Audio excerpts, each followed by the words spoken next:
Hi friends, welcome to PSC beginners. ഇന്നത്തെ നമ്മുടെ class ഒരു വീക്ക്ലി റിവിഷനാണ്. കെമിസ്ട്രിയിൽ നിന്നുള്ള റിവിഷനുമായിട്ടാണ് ഇന്ന് നമ്മൾ വന്നിട്ടുള്ളത്. അപ്പോൾ നമ്മൾ ഇന്ന് പഠിക്കാൻ പോകുന്നത് ആവർത്തന പട്ടികയെക്കുറിച്ചിട്ടാണ് ഇന്നത്തെ റിവിഷൻ നടക്കുന്നത്. അപ്പോൾ നമുക്കറിയാം, ആവർത്തന പട്ടികയിൽ പ്രധാനമായി ചോദിക്കുന്നത് ആവർത്തന പട്ടികയുടെ പിതാവ്, പീരിയോഡിക് ടേബിളിൻ്റെ പിതാവ് എന്നറിയപ്പെടുന്നത് ആരാണ്?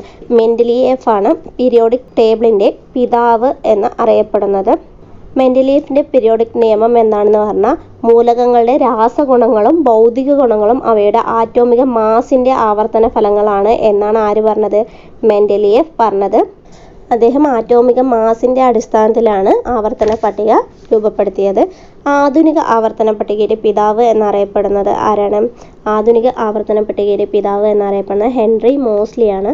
അദ്ദേഹം ആറ്റോമിക നമ്പറിൻ്റെ അടിസ്ഥാനത്തിലാണ് രൂപപ്പെടുത്തിയത്? ആവർത്തന പട്ടിക രൂപപ്പെടുത്തിയത്.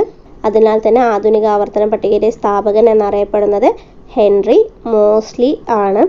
മൂലകങ്ങൾ അവയുടെ ആറ്റോമിക നമ്പറുകൾ വർദ്ധിച്ചു വരുന്ന ക്രമത്തിൽ ഒരു ആവർത്തന പട്ടികയിൽ തരംതിരിച്ചിരിക്കുകയാണ് അദ്ദേഹം ചെയ്തിട്ടുള്ളത്. മൂലകങ്ങളുടെ ഗുണങ്ങൾ അവയുടെ ആറ്റോമിക നമ്പറിനെ ആശ്രയിച്ചിരിക്കുന്നു എന്ന് കണ്ടെത്തിയതും ഹെൻറി മോസ്ലിയാണ്.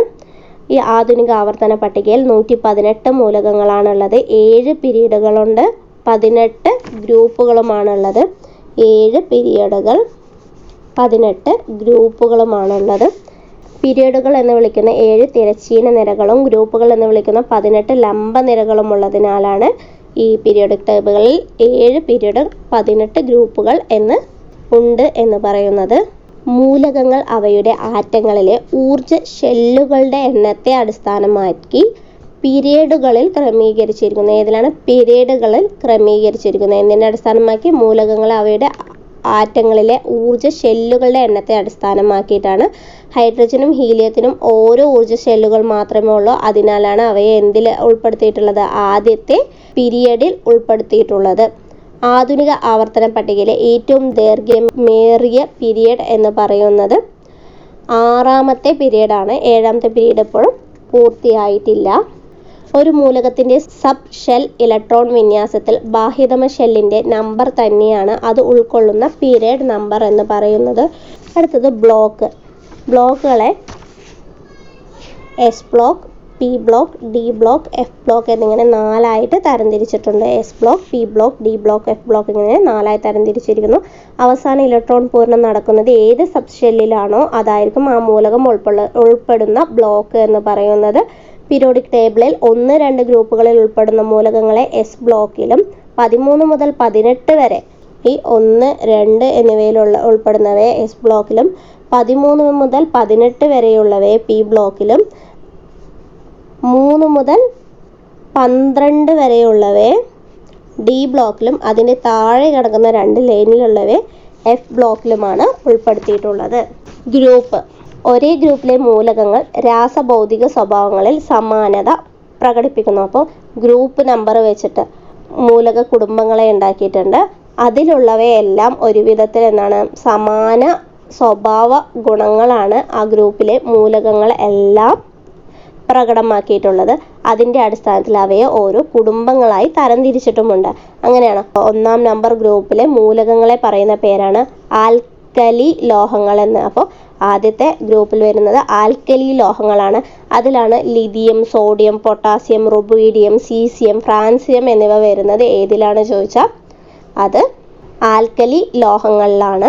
2ാമത്തെ ഗ്രൂപ്പിൽ വരുന്നത് ആൽക്കലൈൻ എർത്ത് ലോഹങ്ങളാണ്. ആൽക്കലൈൻ എർത്ത് ലോഹങ്ങൾ.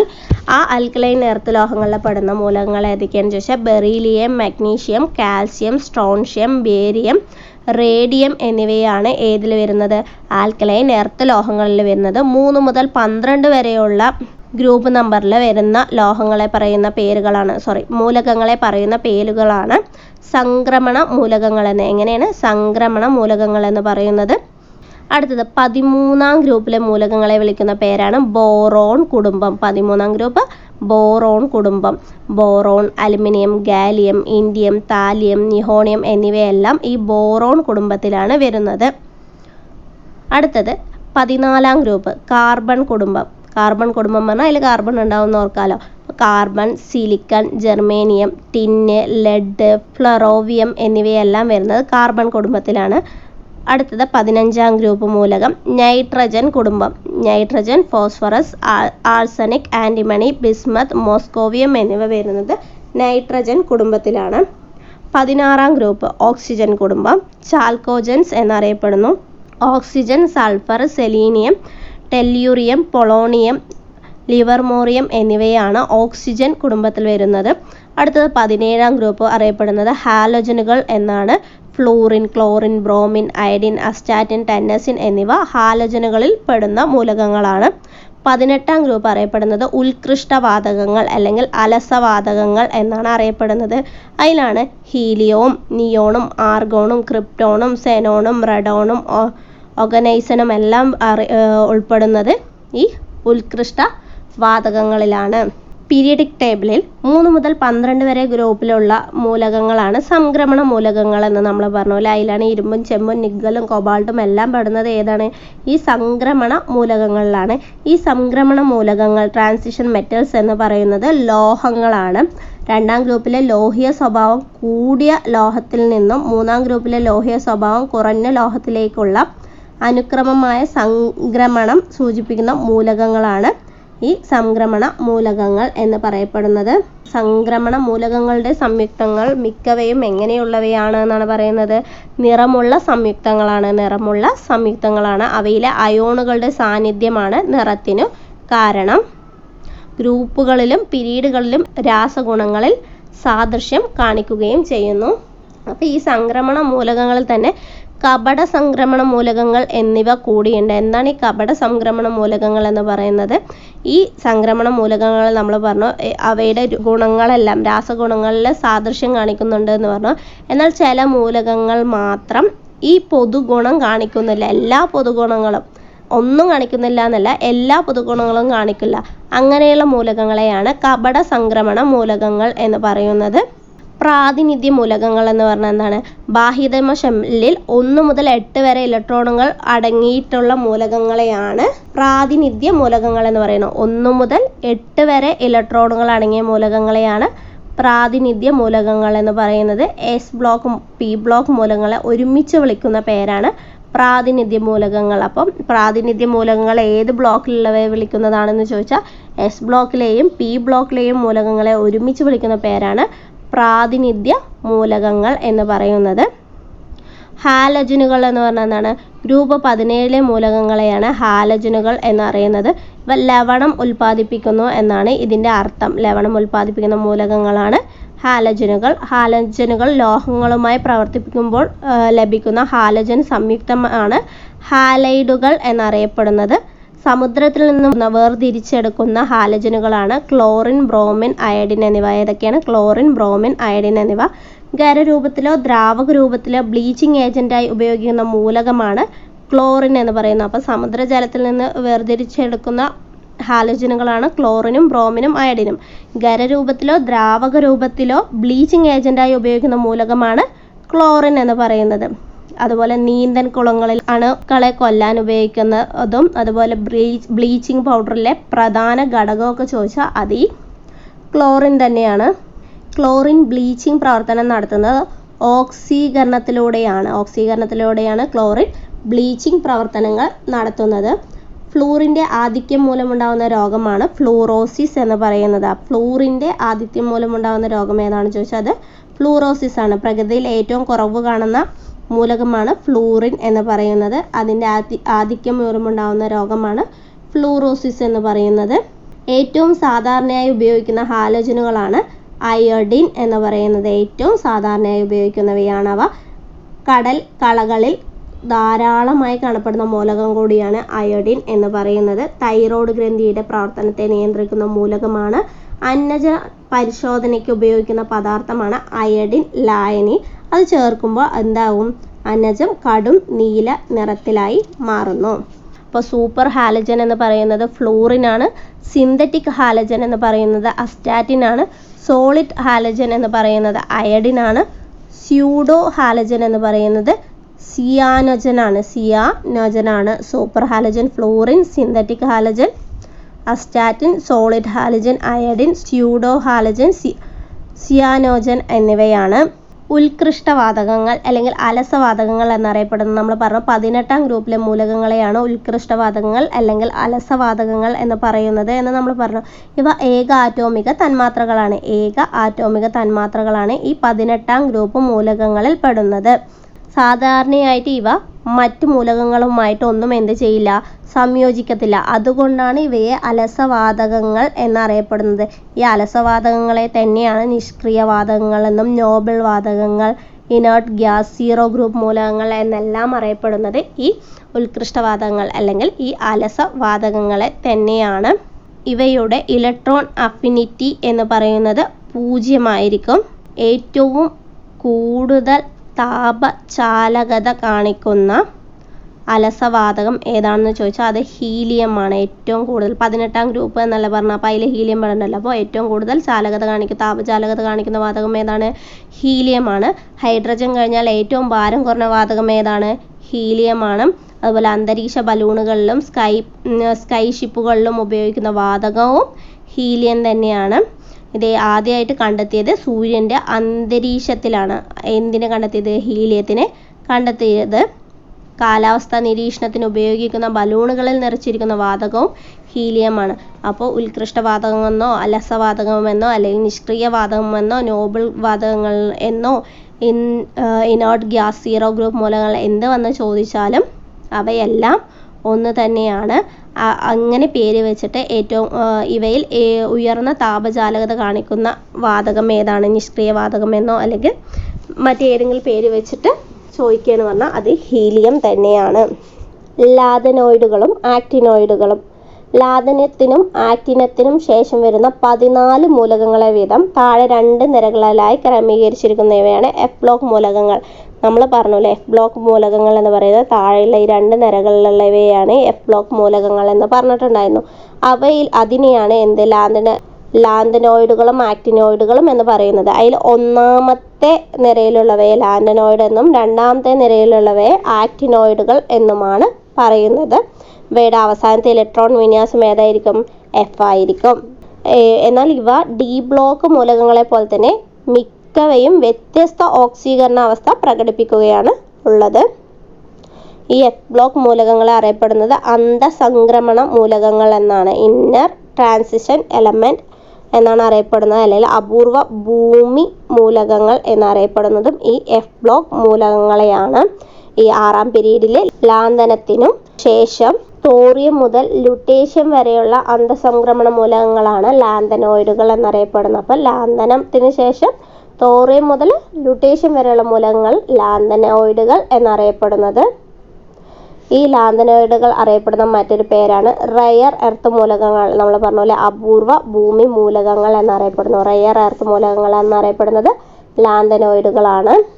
7ാം പീരീഡിൽ ആക്ടിനിയത്തിന് ശേഷം സിറിയം മുതൽ ലോറൻഷ്യം വരെയുള്ള അന്തഃസംക്രമണ മൂലകങ്ങളാണ് ആക്ടിനോയിഡുകൾ എന്നറിയപ്പെടുന്നു. അന്തഃസംക്രമണ മൂലകങ്ങൾ എന്ന് പറഞ്ഞാൽ എന്താണ്? ഈ എഫ് ബ്ലോക്ക് മൂലകങ്ങളെയാണ് അന്തഃസംക്രമണ മൂലകങ്ങൾ എന്ന് പറയുന്നത്. ഒരുപാട് പേര് വരുന്നതുകൊണ്ട് കൺഫ്യൂഷൻ ആവാൻ സാധ്യതയുണ്ട്. അതാണ് ഞാൻ വീണ്ടും അത് പറയാൻ കാരണം. അപ്പോൾ 7ാം പീരീഡിൽ ആക്ടിനിയത്തിന് ശേഷം സിറിയം മുതൽ ലോറൻഷ്യം വരെയുള്ള അന്തഃസംക്രമണ മൂലകങ്ങളാണ് ആക്ടിനോയിഡുകൾ എന്നറിയപ്പെടുന്നത്. ആക്ടിനോയിഡിൽ യുറേനിയത്തിന് ശേഷമുള്ള മൂലകങ്ങൾ എന്താണ്? മനുഷ്യ നിർമ്മിത മൂലകങ്ങളാണ്. ചാർജുള്ള ആറ്റങ്ങളെയാണ് അയോണുകൾ എന്നറിയപ്പെടുന്നത്. ചാർജുള്ള ആറ്റങ്ങളെ അറിയപ്പെടുന്ന പേരെന്താണ്? അയോണുകൾ എന്നാണ്. ചാർജുള്ള ആറ്റങ്ങളെ അറിയപ്പെടുന്ന പേരാണ് അയോണുകൾ എന്നത്. ഒരു ആറ്റം ഇലക്ട്രോണുകൾ നഷ്ടപ്പെടുത്തിയാൽ ഉണ്ടാകുന്ന ചാർജാണ് പോസിറ്റീവ് ചാർജ്. ഒരു ഇലക്ട്രോൺ നഷ്ടപ്പെടുത്തിയാൽ ഉണ്ടാകുന്ന ചാർജ് പോസിറ്റീവ് ചാർജും ഒരു ഇലക്ട്രോൺ സ്വീകരിച്ചാൽ ഉണ്ടാകുന്ന ചാർജ് ഏതാണ്? നെഗറ്റീവ് ചാർജാണ്. പോസിറ്റീവ് ചാർജുള്ള അയോണാണ് കാറ്റയോൺ എന്ന് പറയുന്നത്. കാറ്റയോൺ എന്ന് പറയുന്നത് എന്താണ്? പോസിറ്റീവ് ചാർജുള്ള അയോണാണ് കാറ്റയോൺ എന്ന് പറയുന്നത്. നെഗറ്റീവ് ചാർജുള്ള അയോണാണ് ആനയോൺ എന്ന് പറയുന്നത്. അപ്പോൾ കാറ്റയോൺ, ആനയോൺ ഓർത്ത് വയ്ക്കുക. ചാർജുള്ള ആറ്റങ്ങളാണ് അയോണുകൾ എന്ന് പറയുന്നത്. ഒരാറ്റം ഇലക്ട്രോൺ നഷ്ടപ്പെടുത്തുന്നതിന് പോസിറ്റീവ് എന്നും ഉണ്ടാകുന്ന ചാർജ് പോസിറ്റീവ് ചാർജും സ്വീകരിച്ചാൽ ഉണ്ടാകുന്ന ചാർജ് ഏതാണ്? നെഗറ്റീവ് ചാർജാണ്. പോസിറ്റീവ് ചാർജുള്ള അയോൺ ആണ് കാറ്റയോൺ എന്ന് പറയുന്നത്. നെഗറ്റീവ് ചാർജുള്ള അയോൺ ആണ് ആനയോൺ എന്ന് പറയുന്നത്. ഇനി ലോഹങ്ങൾക്ക് കുറേ സവിശേഷതകളുണ്ട് അല്ലേ. എന്താണ് ലോഹങ്ങൾ എന്ന് പറയുന്നത്? രാസപ്രവർത്തനത്തിൽ ഇലക്ട്രോണുകൾ വിട്ടുകൊടുക്കുന്ന മൂലകങ്ങളെ ലോഹങ്ങൾ എന്ന് പറയുന്നത്. ഇലക്ട്രോണുകൾ വിട്ടുകൊടുക്കുന്ന മൂലകങ്ങളെയാണ് ലോഹങ്ങൾ എന്ന് വിളിക്കുന്നത്. ലോഹങ്ങൾ ഇലക്ട്രോ പോസിറ്റീവ് മൂലകങ്ങളാണ്. നമ്മൾ പറഞ്ഞു അല്ലെ, വിട്ടുകൊടുക്കുന്നത് പോസിറ്റീവ് ആണെന്ന് പറഞ്ഞല്ലോ. അപ്പോൾ ലോഹങ്ങൾ എന്താണ്? ഇലക്ട്രോ പോസിറ്റീവ് മൂലകങ്ങളാണ്. ഈ ലോഹങ്ങൾക്ക് കുറേ സവിശേഷതകളുണ്ട്. അതിലൊന്നാണ് മാലിയബിലിറ്റി, ഡക്റ്റിലിറ്റി, സോണാരിറ്റി, അതുപോലെ ഹാർഡ്നെസ്, വൈദ്യുത ചാലകത, താപചാലകത, ലോഹദ്യുതി, ദ്രവണാങ്കം എന്നിവയെല്ലാം എന്താണ്? ലോഹങ്ങളുടെ സവിശേഷതകളാണ്. അതിൽ മാലിയബിലിറ്റി എന്ന് പറഞ്ഞാൽ എന്താണ്? ലോഹങ്ങളെ കനം കുറഞ്ഞ ഷീറ്റുകളായി അടിച്ചു പരത്താനുള്ള ലോഹങ്ങളുടെ സവിശേഷതയാണ് മാലിയബിലിറ്റി എന്ന് പറയുന്നത്. സ്വർണം, വെള്ളി, ഇരുമ്പ്, ചെമ്പ് എന്നിവയെല്ലാം എന്താണ്? ഈ മാലിയബിലിറ്റിയുള്ള ലോഹങ്ങൾക്ക് ഉദാഹരണങ്ങളാണ്. മാലിയബിലിറ്റി ഏറ്റവും കൂടുതലുള്ള ലോഹം ചോദിച്ചാൽ അത് സ്വർണമാണ്. ഡക്റ്റിലിറ്റി, ഒരു ലോഹത്തെ വലിച്ചു നീട്ടി കനം കുറഞ്ഞ കമ്പികളാക്കി മാറ്റാൻ സാധിക്കും. അതിനെയാണ് ഈ ഡക്റ്റിലിറ്റി എന്ന് പറയുന്നത്. അപ്പോൾ മാലിയബിലിറ്റി പറഞ്ഞാൽ അടിച്ചു പരത്തലും, ഡക്റ്റിലിറ്റി എന്ന് പറഞ്ഞാൽ വലിച്ചു നീട്ടലുമാണ്. ഇവ രണ്ടും അധികമുള്ള ലോഹം ഏതാണെന്ന് ചോദിച്ചാൽ അത് സ്വർണമാണ്. അടുത്തത് സൊനാരിറ്റി. സൊനാരിറ്റി എന്ന് പറഞ്ഞാൽ എന്താണ്? ഈ സൗണ്ട് കേൾക്കുക എന്ന് ഓർത്ത് വയ്ക്കുക. കഠിനമായ പ്രതലത്തിൽ അടിക്കുമ്പോൾ ശബ്ദം പുറപ്പെടുവിക്കാനുള്ള ഈ ലോഹത്തിൻ്റെ കഴിവിനെയാണ് ഈ സൊനാരിറ്റി എന്ന് അർത്ഥമാക്കുന്നത് എന്ന് പറയുന്നത്. മണികളൊക്കെ നമ്മൾ ഈ ലോഹങ്ങൾ കൊണ്ടല്ലേ ഉണ്ടാക്കുക. അപ്പോൾ അതുണ്ടാക്കുമ്പോൾ അത് തട്ടുമ്പോൾ ഉള്ള സൗണ്ട്, അപ്പോൾ അതാണ് സൊണാരിറ്റി എന്ന് പറയുന്നത്. പിന്നെ ഹാർഡ്നെസ്, മിക്ക ലോഹങ്ങളും കാഠിന്യമുള്ളവയാണ്, എന്നാൽ കാഠിന്യമില്ലാത്ത ലോഹങ്ങളും ഉണ്ട്. ഈ ഇരുമ്പും ചെമ്പൊക്കെ ഈ നല്ല കാഠിന്യമുള്ള ലോഹങ്ങളാണ്. അതുപോലെ കാഠിന്യമില്ലാത്ത ലോഹങ്ങൾ ചോദിച്ചു പറഞ്ഞാൽ എന്തൊക്കെയാണ്? ലിഥിയം, സോഡിയം, പൊട്ടാസ്യം എന്നിവയൊക്കെ എന്താണ്? കാഠിന്യം ഇല്ലാത്ത ലോഹങ്ങളാണ്. എന്നാൽ മിക്ക ലോഹങ്ങളും കാഠിന്യമുള്ള ലോഹങ്ങളാണ്. വൈദ്യുത ചാലകത. വൈദ്യുത ചാലകത എന്ന് പറഞ്ഞാൽ എന്താണ്? ഒരു ലോഹത്തിലൂടെ ഒരു വൈദ്യുത ചാർജ് കടന്നു പോകുന്നതിനുള്ള എളുപ്പത്തിലുള്ള അളവുകോലാണ് ഈ വൈദ്യുത ചാലകത എന്ന് പറയുന്നത്. ലോഹങ്ങൾ വൈദ്യുതിയുടെ നല്ല ചാലകങ്ങളാണ് ലോഹങ്ങൾ എന്ന് പറയുന്നത്. ഒരു വൈദ്യുത ചാലകത ഉള്ളതിനാൽ കമ്പികൾ നിർമ്മിക്കാൻ ചെമ്പ് നല്ല വൈദ്യുത ചാലകത ഉള്ളതുകൊണ്ടാണ് കമ്പികൾ നിർമ്മിക്കാൻ എന്തുപയോഗിക്കുന്നത്? ചെമ്പ്, അലുമിനിയം എന്നിവ ഉപയോഗിക്കുന്നത്. ഏറ്റവും കൂടുതൽ വൈദ്യുത ചാലകതയുള്ള ലോഹം വെള്ളിയാണ്. അടുത്തത് താപചാലകത. താപചാലകത എന്നത് ഒരു ലോഹത്തിലൂടെ ഒരു താപം കടന്നു പോകുന്നതിനുള്ള എളുപ്പത്തിലുള്ള അളവിനെയാണ് താപചാലകത എന്ന് പറയുന്നത്. ലോഹങ്ങൾ താപത്തിൻ്റെ നല്ല ചാലകങ്ങളാണ്. അവയുടെ താപചാലകത കാരണം പാചക ഉപകരണങ്ങൾ കൂടുതലും ലോഹങ്ങൾ കൊണ്ടാണ് ഉപയോഗിച്ചിട്ടുള്ളത്. ഏറ്റവും അധികം താപചാലകതയുള്ള ലോഹം വെള്ളിയാണ്. അടുത്തത് ലോഹദ്യുതി. ലോഹദ്യുതി പറഞ്ഞാൽ തിളക്കം എന്നാണ് അർത്ഥം. നമ്മൾ ഈ ലോഹങ്ങളൊക്കെ മുറിക്കുമ്പോൾ ആ ഭാഗങ്ങളിൽ കിട്ടുന്ന തിളക്കത്തിനെയാണ് ലോഹദ്യുതി എന്ന് പറയുന്നത്. ലോഹങ്ങളെ മുറിക്കുമ്പോൾ പുതുതായി രൂപപ്പെടുന്ന പ്രതലത്തിൻ്റെ തിളക്കം കൂടിയതായിരിക്കും. ആ സവിശേഷതയാണ് ലോഹദ്യുതി എന്ന് പറയുന്നത്. അടുത്തത് എന്താണ്? ദ്രവണാങ്കം. ലോഹത്തിലെ ദ്രവണാങ്കം എന്നത് ഒരു ലോഹം ഖരാവസ്ഥയിൽ നിന്ന് ദ്രാവകത്തിലേക്ക് മാറുന്നതോ അല്ലെങ്കിൽ ഉരുകുന്നതോ ആയ അവസ്ഥയാണ് ദ്രവണാങ്കം എന്ന് പറയുന്നത്. ലോഹങ്ങൾക്ക് ഉയർന്ന ദ്രവണാങ്കങ്ങളും തിളയ്ക്കുന്ന പോയിന്റുകളും സാന്ദ്രതയും ഉണ്ട്. എന്നാൽ ചില ലോഹങ്ങൾക്ക് എന്തുണ്ട്? താഴ്ന്ന ദ്രവണാങ്കമുണ്ട്. നമ്മൾ നേരത്തെ പറഞ്ഞ പോലെ കാഠിന്യമുള്ള ലോഹമുണ്ട്, കാഠിന്യമില്ലാത്ത ലോഹമുണ്ട്. അതുപോലെ ഉയർന്ന ദ്രവണാങ്കമുള്ള ലോഹവുമുണ്ട്, താഴ്ന്ന ദ്രവണാങ്കമുള്ള ലോഹവുമുണ്ട്. ഈ മെർക്കുറിയും ഗാലിയം, സീസിയും ഒക്കെ സാധാരണ ഊഷ്മാവിന് തൊട്ടുമുകളിൽ എന്തായിട്ട് കാണപ്പെടും? ദ്രാവകാവസ്ഥയിൽ കാണപ്പെടും. ഏറ്റവും കൂടുതൽ ദ്രവണാങ്കമുള്ള ലോഹം ചോദിച്ചാൽ അത് ടങ്സ്റ്റൺ ആണ്. ഏറ്റവും കൂടുതൽ ദ്രവണാങ്കമുള്ള ലോഹം എന്ന് പറയുന്നത്. അതുപോലെ തന്നെ ഈ ലോഹം ഓക്സിജനുമായിട്ടും വെള്ളവുമായിട്ടും ആസിഡുമായിട്ടും എല്ലാം പ്രതിപ്രവർത്തനം നടത്തുന്നവയാണ്. ഓക്സിജനുമായി പ്രവർത്തിക്കുമ്പോൾ ഈ ലോഹങ്ങൾ ഓക്സിജനുമായി പ്രവർത്തിക്കുമ്പോൾ എന്താ ഉണ്ടാവുക? മെറ്റൽ ഓക്സൈഡുകളാണ് ഉണ്ടാവുക. എല്ലാ ലോഹമല്ല, മിക്ക ലോഹങ്ങളുമാണ് മെറ്റൽ ഓക്സൈഡുകളാണ് ലോഹം ഓക്സിജനുമായി പ്രവർത്തിക്കുമ്പോൾ ഉണ്ടാവുന്നത്. ലോഹം വെള്ളവുമായി പ്രവർത്തിക്കുമ്പോൾ എന്താ ഉണ്ടാവുക? ലോഹം വെള്ളവുമായി പ്രവർത്തിക്കുമ്പോൾ ഹൈഡ്രോക്സൈഡുകൾ ഉണ്ടാകുന്നു. എല്ലാ ലോഹങ്ങളും അതുപോലെ പ്രവർത്തിക്കുമെന്നല്ല പറയുന്നത്. വെള്ളമായി പ്രവർത്തിക്കാത്ത ലോഹങ്ങളുണ്ട്, വെള്ളമായി പ്രവർത്തിക്കുന്നവയുണ്ട് അല്ലേ. ഇരുമ്പെല്ലാം വെള്ളവുമായി നന്നായി പ്രതിപ്രവർത്തിക്കുന്ന ലോഹങ്ങളാണ്. അതുപോലെ ആസിഡുകളുമായി പ്രവർത്തിക്കുന്ന ലോഹങ്ങൾ. ആസിഡുകൾ ലോഹവുമായി പ്രതിപ്രവർത്തിച്ച് ലവണങ്ങൾ നൽകുകയും ഹൈഡ്രജൻ വാതകം പുറത്തുവിടുകയും ചെയ്യുന്നു.